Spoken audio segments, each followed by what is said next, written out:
Hi guys, welcome back to Econ Time with SK. So grab your notebooks, your favorite cup of coffee, and let's get started. So what is happening in this example? So we're being told that there's this girl called Sophie, and Sophie, she's a software engineer. All right, she's a software engineer, and when she was working as a software engineer, she earns 130K. But it's been her dream to start a travel agency. Okay. So one fine day, she actually says, hey, you know what? I'm going to start my travel agency. Okay. And so she does that. But after 3 years, she takes stock. She's like, hey, is this really a good idea? Am I actually making enough money at the travel agency? Or should I go back to being a software engineer? So after 3 years, when she takes stock of how things are, she finds out that her accounting profit is $50,000. Okay. So she feels that she's not making as much money as she had expected, and she's thinking, hey, should I, hold on to this travel agency gig, or should I actually switch back and work in the tech industry? What do you think she should do? To make this decision, let's write down the information we've already got, right? So we've got, I don't like this pen. Let me just switch back to something thicker. Let's also get a nice color. Okay. So what we're saying is that, ooh, that's too big. Sorry about that. Let's go back to a smaller pen. All right, okay. So we're saying that Sophie, if she works as a software engineer, well, then she's going to be making 130K. All right. On the other hand, when she opens her travel agency, all right, she sees that after 3 years, she sees that her annual profit, accounting profit is actually 50K per year. This is also per year. Okay, so now let's see. So her accounting profit is actually 50K per year. That's positive. If a layman, somebody who's not done an econ class or somebody who's not paid attention in econ class, if they were to look at this, they'd be like, hey, you know what? Accounting profit's positive. Sounds like a good deal. So we should definitely continue being working in this travel agency business. Okay, but now why don't we calculate her economic profit? Economic profit by definition is total revenue minus explicit cost minus implicit cost. Okay. Now, total revenue minus explicit cost. This looks very familiar to us. Why? Because this part is nothing but our accounting profit. So actually this is 50K minus implicit cost. Well, implicit cost is going to be this 130K per year, right? Because this is her opportunity cost of running the travel agency. So the implicit cost of running the travel agency is what she gave up because she chose to run this travel agency, right? So what she gave up is that cushy software engineer job, which would be 130K. So actually what she's got left over is minus 80K. So now what we're seeing is that accounting profit is positive, but economic profit is negative. Well, what should she do? Accounting profit is now packing a lot of information, right? So let's unpack this. What this is saying is that, so what are we saying?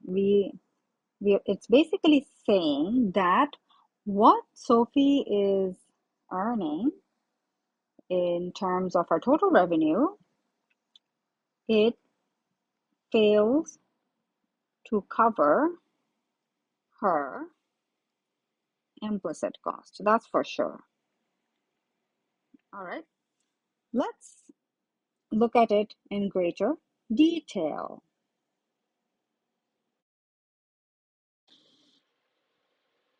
Okay, so essentially, let's actually, let me try another way of explaining what's happening here. All right, so we're saying accounting profit, get a stronger pen. All right, accounting profit, all right, is, as we said, total revenue minus explicit cost. Okay, and we find that to be $50,000, right? So 50K. So what we're saying is that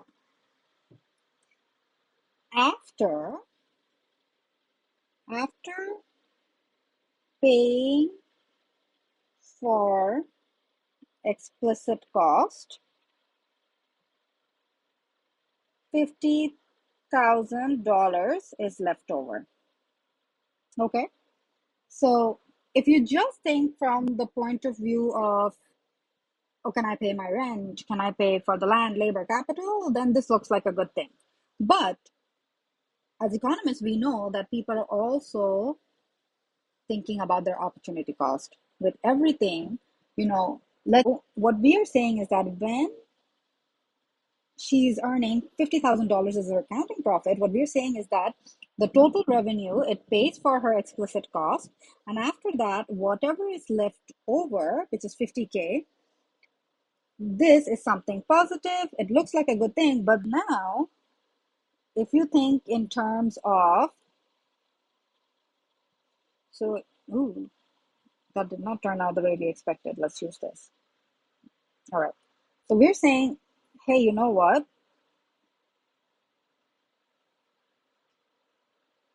Actually, if Sophie was working as a software engineer, then she would be earning 130K. Now, when she pays off, after she pays for her factors of production, that what is left over is 50K. This 50K only covers part of the implicit cost, all right? So the 50K covers only part of the implicit cost, all right? Not all of it. So that's where the problem is. If it's only covering part of her implicit cost, then it means that she'd actually be better off. She'd be better off by 80K if she chose to go back to being a software engineer. So in this case, to sum it up, what we're saying is even though the accounting profit is positive, negative economic profit means that her implicit cost uh, is not being fully covered. So if her implicit cost is not being fully covered, that means she's not actually being compensated.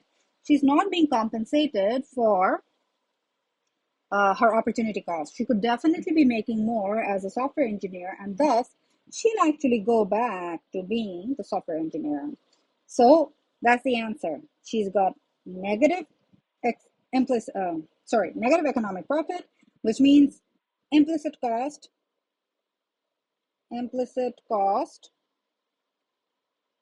is not fully covered. So in this case, she's actually, terrible handwriting. Let me fix that. She is better off going back to her tech job. Okay. So that pretty much concludes our lecture on the first part of production and costs, where the whole focus was on different types of costs. So mainly the key takeaways from this lecture is total cost. You've got two types. You've got explicit cost, you've got implicit cost. And then you've got you've got accounting profit, and you've got economic profit. Okay. An accounting profit is sort of misleading. It is not comprehensive because it just does total revenue minus explicit cost. Economic profit is actually more comprehensive. This is actually what is used when people are trying to make decisions. This is total revenue minus explicit cost minus implicit cost. And something else that I didn't explicitly mention during this video is that when we also learned that economic profit equals to zero is okay. That's not a bad thing because that just means that both your explicit and implicit costs are being covered. It means that after paying for the factors of production, some enough is left over to compensate this person for the opportunities that they gave up. Also remember that when we say, let's get a funky color so that you don't forget, When we say zero economic profit, another name for this is normal profit. All right, so that's a new terminology you've learned. Zero economic profit, we also call it a normal profit. Okay, so that pretty much, this is where I'm going to leave it. And of course, you should follow on to further videos on production and cost. Especially, there's another video on the law of diminishing marginal product. And following that, there's a very detailed and important lecture on the cost structure. All right, take care, you guys. Bye bye.